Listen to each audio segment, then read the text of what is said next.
Monsieur le maire de la commune de Boaké, bonjour. Bonjour. Alors, vous sortez à l'instant donc du CCDO. Boaké a connu une nuit difficile. Il y a eu encore des tirs à l'arme lourde. Alors, quel est le premier constat?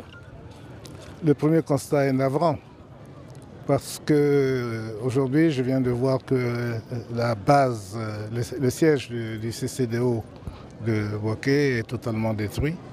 Le bâtiment est irrécupérable. Donc, sur le plan matériel, les dégâts sont importants. Dieu merci, il n'y a eu aucune perte de vie humaine et ça, c'est important.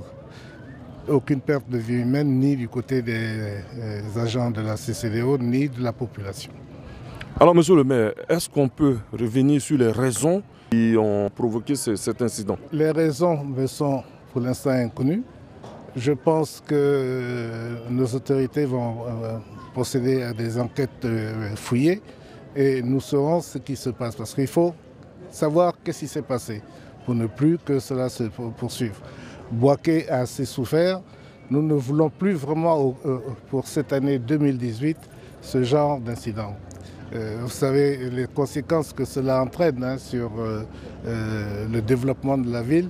Je n'ai pas besoin d'insister lourdement dessus, mais ça a vraiment des conséquences très négatives pour le développement de la ville. Donc il faut qu'on arrête ça. Je demande à nos militaires de savoir garder raison, quelles que soient leurs revendications. Elles ne peuvent pas passer par des manifestations aussi brutales qui effraient tout le monde, qui effraient la population, qui effraient nos partenaires, que ce soit nos partenaires politiques, que ce soit nos partenaires économiques. Et finalement, ça a pour résultat l'isolement de la Côte d'Ivoire.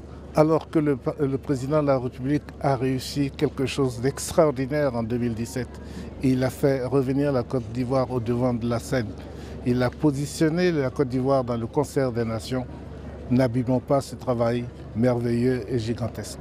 Monsieur le maire, justement, les populations ont vécu un traumatisme. Vous êtes le premier magistrat de cette commune. Quel est votre message à l'endroit de ces populations? Je leur demande de garder raison, de garder espoir. Nous trouverons une solution à cette situation. Merci, monsieur le maire.